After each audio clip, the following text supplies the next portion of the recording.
What's up, Trae? I'm so excited to be here. Yeah, we're so glad to have you. And I gotta say, you have been in those comments right here at Converge for a long time. Tell us about one of the things that really drew you into watching us on Converge.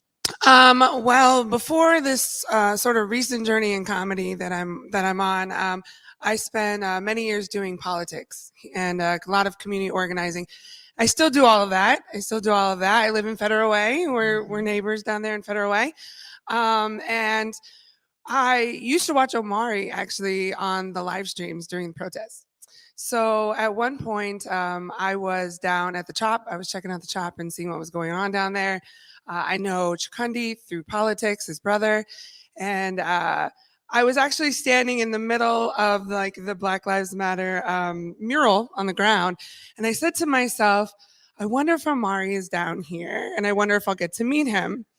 And literally, as I thought that, he walked up next to me, and I was like, you're Omari Salisbury, right?" And he was like, "Yeah." And I introduced myself. I told him how I knew his brother. I told him that I do politics. And after that, like, we just sort of connected. I started following Converge probably from day one. You're right, probably from day one. And I've just seen what you guys do for the community here. I'm actually a transplant. I'm from California. I've been here about 9 years. But I see how important you are to this community. And I think that it's really important that you get support from all over, not just from Seattle, but from everyone that you affect, which is, King County, Pierce County. I mean, you guys are going to Oregon and internationally, it looks like. So I'm just a really big supporter. And then you and I sort of connected and became friends. And I'm just grateful to be here for the first time. Yeah, right on. Well, I'm glad to have you. I mean, there's something so special about, the ways that people find Converge because we are really dedicated to community stories. And one of the things that I always iterate here is, I'm so excited that what we're doing is impacting community in a positive way, shining a light on this. And because you are in politics, man, you were like deep in it too in Federal Way. And we just broke that story. I mean, we heard it over the weekend about Pastor Anderson being shot twice with a BB gun. I mean, you were probably hearing it from your political channels as well. But what's your take on this? I mean, is it that now Black, candidates have to worry about canvassing? I say from a political perspective, I actually did hear about it sort of as it was breaking. I think that we have an amazing delegation of people of color in the 30th Legislative District down in Federal Way. And then we have Claire Wilson, who is an LGBTQ senator. I actually ran Jesse Johnson's campaign for city council before he became a state representative. So I have seen this kind of behavior in South King County for 5-6 years now. I think that it is something that we need to just be aware is still in existence. I think that the political climate that we're in definitely lends to people who are racist. Let's just call it what it is, right? Like people who are racist, feeling very comfortable being racist in their communities. And I think that this is something that's been experienced.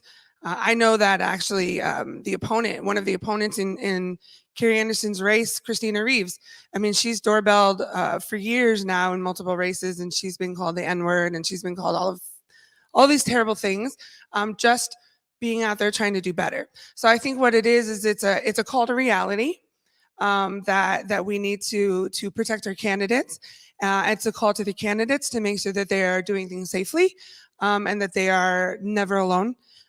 Because people are still out there and they're still very openly and willingly being aggressive towards candidates of color. And I think that it's pretty sad. Well, when we think about the demographics of Federal Way, we're talking about 14% Black families out there in Federal Way. And I think that there's still a lot of catching up that some of our South King County cities really have to do with regard to the influx of families of color, families from the global majority, coming into their cities. And honestly, there does need to be a more diverse representation that is representing those families as well. And I think that what I've really witnessed, honestly, Allison, in Federal Way is that people are just not willing to give that up, right? We have a lot of cities out there that are used to being majority white, like, and it's in all facets of politics, chamber of commerce, I mean, you name it. There's a lot of spaces where those from the global majority don't feel welcome. And even though now they bought property there,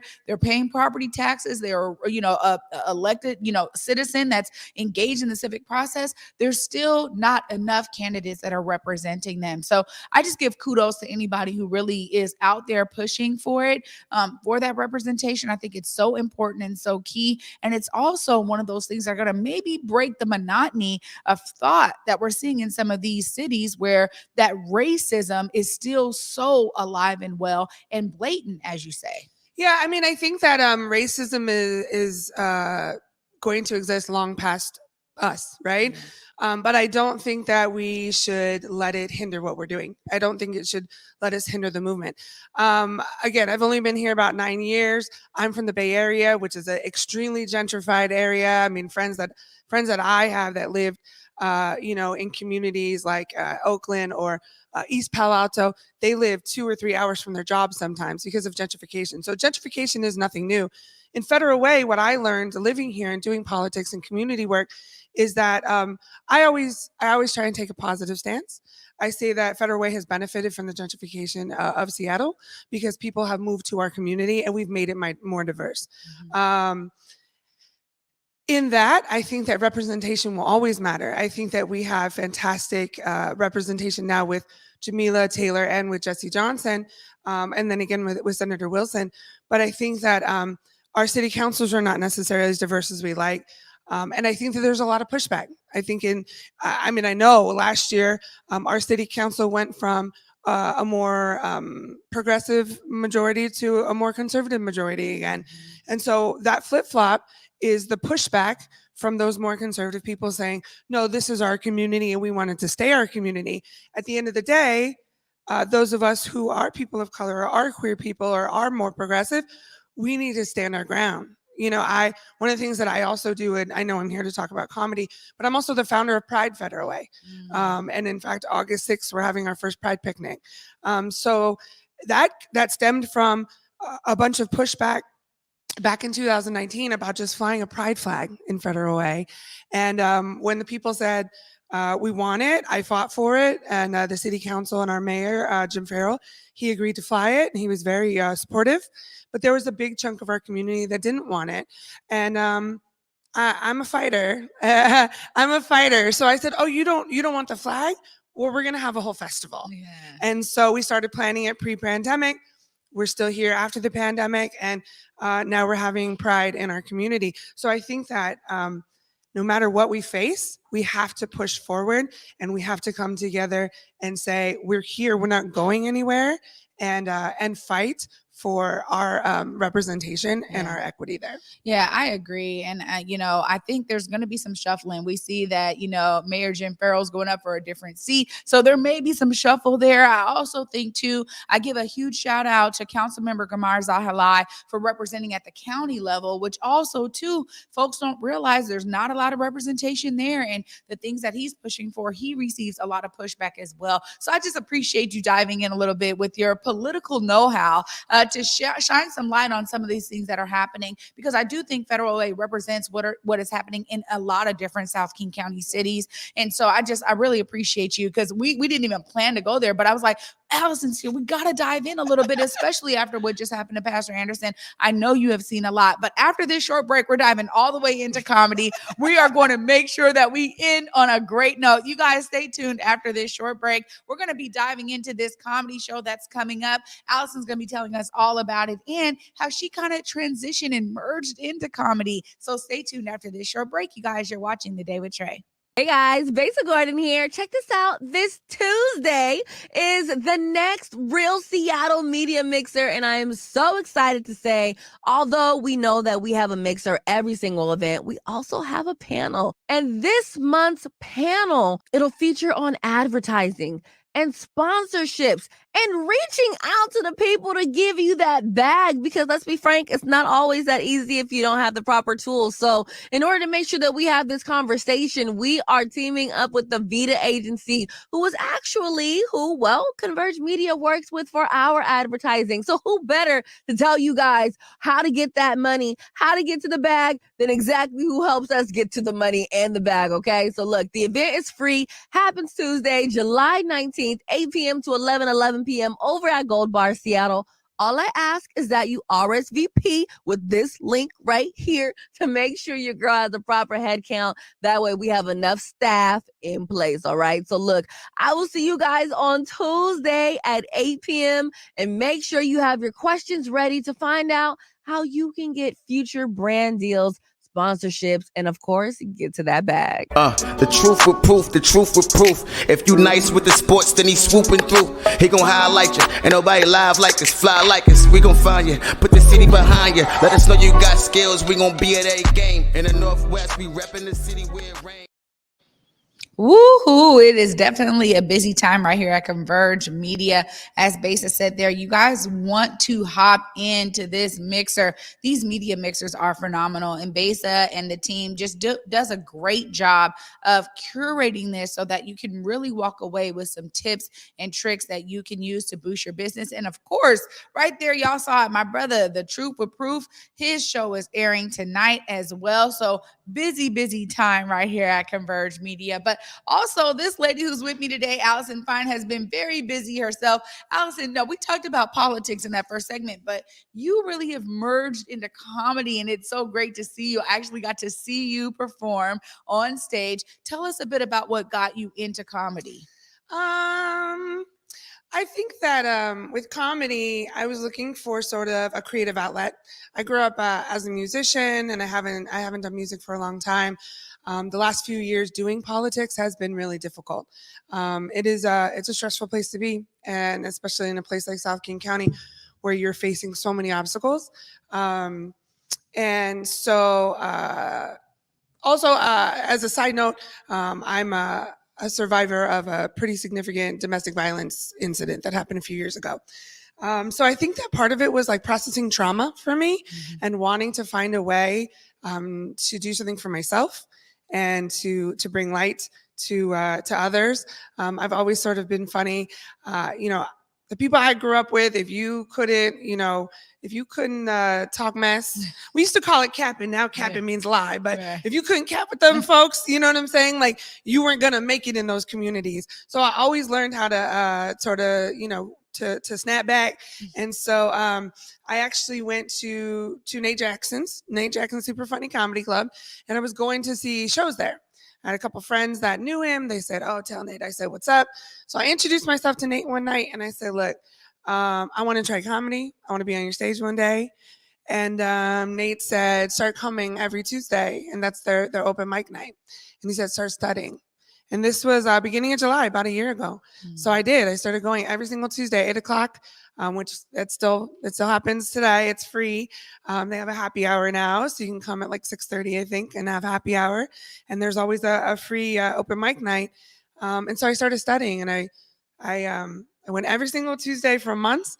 And then last year on September 29th, I went up for the very first time at an open mic. Actually, the homie Sween One was hosting, and I just did it. And I knew maybe I would love it, maybe I wouldn't. But the energy and the sort of endorphin releasing feelings that you get from comedy were pretty amazing. So here I am doing it. Oh my gosh. Here you are doing it. And the one thing I really appreciate about what you're curating is you're bringing a lot of folks that maybe we haven't seen before. Tell us a bit about how you curate talent and are finding talent to make these shows happen. Well, one thing I can say is I've been able to sort of take my community organizing background and my event planning background and sort of pair it with comedy. Most of the time, new comedians, they're just hitting open mic stages, and they're doing open mics for sometimes years before they start getting real shows. I saw a need for more open mic opportunities in South King County and Pierce, so I started a group called the Open Mic Collective, where we have open mics We have some every single Saturday. They're free in Auburn, a couple times a month in Des Moines. We're looking for new opportunities. That allows new comics to hit open mics more often and to get more stage time so they can get better. Because the only time you can do comedy in the mirror all you want to, you are never going to be funny unless you know that you have an audience of strangers, not your mama, strangers that are confirming that you are funny. So I started the Open Mic Collective. You can find them at Open Mic Collective PNW on Facebook and Instagram. And then I started producing shows. Federal Way doesn't have a lot of nightlife. We don't have a lot of entertainment. So I produced a couple shows in Federal Way, and they went really well. And so I stepped up. I have a partner. His name is Ashley Russian. He's actually been a comedian for 12 years. And we approached Nate and we said, hey, could we do a show at your club? And he said, yes. So one of the things that we did, it's called the Fresh and Funny Comedy Show. And one of the things that we wanted to do was highlight some of the up and coming local folks that we know are just on their way to stardom. And then bring in some people that are from all over the country that maybe people have never heard of, but have been headlining for years, and bring them to the Pacific Northwest. So that's how we got where we got, and that's where we are this week. Well, I think this is a really great thing, for me, and clearly I love to use this platform as a way to spotlight talent that maybe not a lot of people know about, right? Or different opportunities that people may not know. And I think that there's something to be said here, because when you're thinking about the audience you already have kind of built in, where it's people who go to shows all the time, but then there's others who are like, well, man, I'm looking for something to do with my friends, don't really know what it is. So you got to have those opportunities available for them, but then they walk away because there's something so healing about laughter, right? Like you can study this, the releases that you get. There's a lot of studies that prove that laughter is a part of our healing dynamic in our human vessels, right? So the idea is that you guys are getting together and curating laughter for these audiences that, again, may have never known who these comedians were or comics were, and they get to learn about them and then follow them over time. That for me is something that's really high key about what you're doing. And shout out to Nate too for seeing the need, and being open and willing to say, look, yeah, let's do it. I mean, he already comes with that mindset, but to understand that he was open to the ideas you had, I know that meant a lot to you. Yeah, it really did, because I had been doing these other shows, and I started the Open Mic Collective. And the Open Mic Collective is a bunch of comics that come together and produce these shows together. But I was actually outside with Nate and Ashley, and actually a comic from LA named Amir K, who is absolutely a killer comic. And we were talking up just casually, and we were talking about all the things that I do. And he said, well, why don't you do a show here? And I was like, because Nate's not going to have me do a show. I mean, this is a 280 person club. If you're not familiar with Nate Jackson's, it's the largest Black owned club in the country, right? And there's only, I think, 6 or 4 Black owned clubs, period. And Nate is a working, headlining, comic. So when Amir said that, I was just like, oh, I don't know about that. And Nate's like, do it. Let's do it. So that was a huge opportunity. This is a huge opportunity. I do think that laughter is healing. I do think that it brings together community. I've been at shows like Tony Baker, where Tony Baker does a lot of internet stuff, right? So there's Black people, white people, old people, young people, and everyone's in the same room, and everyone is just having a good time and enjoying life. And right now, more than ever, probably coming out of this pandemic, we need opportunities to just laugh and be happy and enjoy a night out. So this opportunity has been huge for me and Ashley, my partner.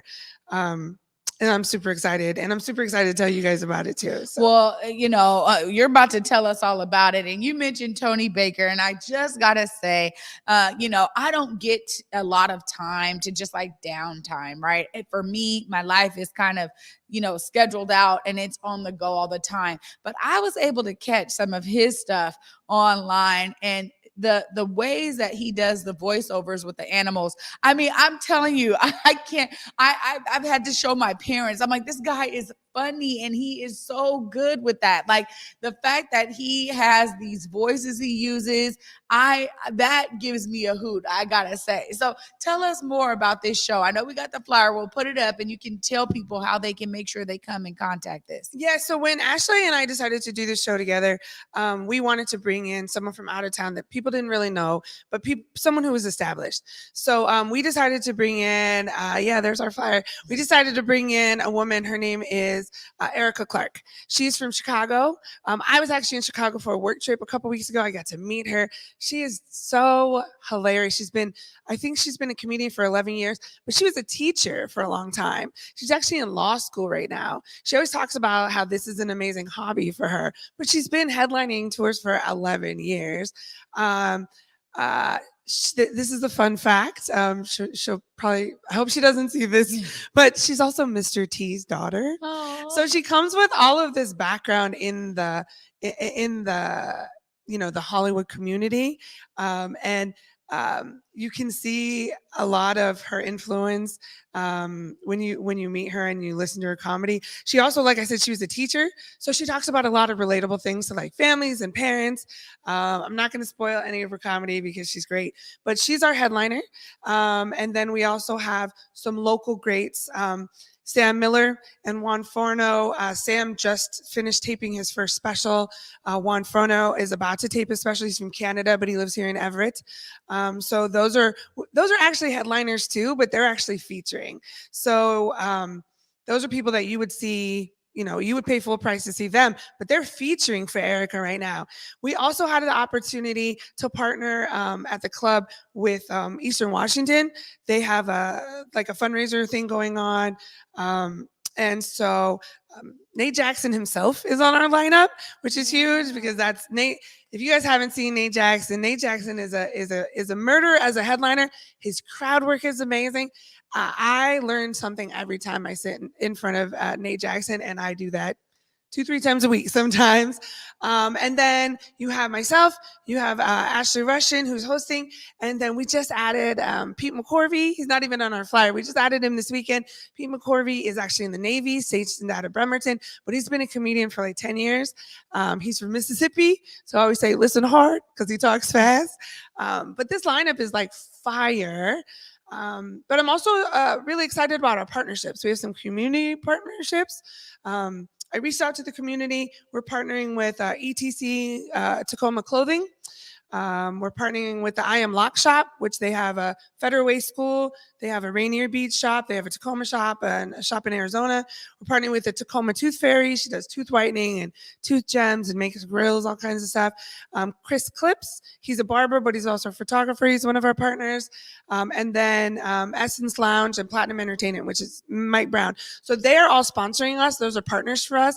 And I think that's really important too, because I believe, I believe in bringing in community. So they're coming. Actually, ETC Tacoma is having a pop-up shop, so you can even come and get some clothes there. I think the best thing and the most exciting thing for us is that Friday, Saturday, Sunday, Nate's actually bringing in T.I. Wow. And so T.I. is going to be there for the weekend. And I know T.I. is very controversial as a comedian, but he's selling out already. And we have tickets to raffle at our show for the T.I. show. So I'm really much about bringing the community together, bringing in community partnerships, and making sure everyone has a good time. And someone's going to win. We have a bunch of raffle prizes, but someone's going to win tickets to come see T.I. on Friday night with us. So I'm excited about that too. Oh my gosh, there's so much going on. So, all right, now, we have it right there on the flyer. We'll put it up again. How do they come and see this show? This is happening this week, right, on Thursday? On Thursday. It's on Thursday at 8 p.m. Doors open at 7. You can go to the Super Funny Comedy Club website. You can follow me on Instagram. My Instagram and Facebook is Allie, A-L-L-I, Real, R-E-A-L, Funny AF. You can contact me through there. You can go to the Fresh and Funny Comedy Show on Instagram. My phone number's on the flyer. I've been getting people hitting me up for tickets in every way. So you can go on there. If you have a July birthday, your ticket is free. If you have a group of 4 or more, we have discounts. It's going to be a good time. This lineup from the comedians community are like, how did you make this lineup? Like, this lineup is going to be fire. So you don't want to miss this. Thursday night, 8 o'clock, Nate Jackson, Super Funny Comedy Club in Tacoma. Please come check us out. Oh my gosh. Thank you so much, Allison, for being here already. I'm excited. I mean, we may have a little Converge crew out there. We're trying to pull it together, but thank you again for being here. And thanks for all you're doing out here in community to keep the laughs coming. Thank you. We appreciate you. Thank you, Trae, for having me. Absolutely. You guys,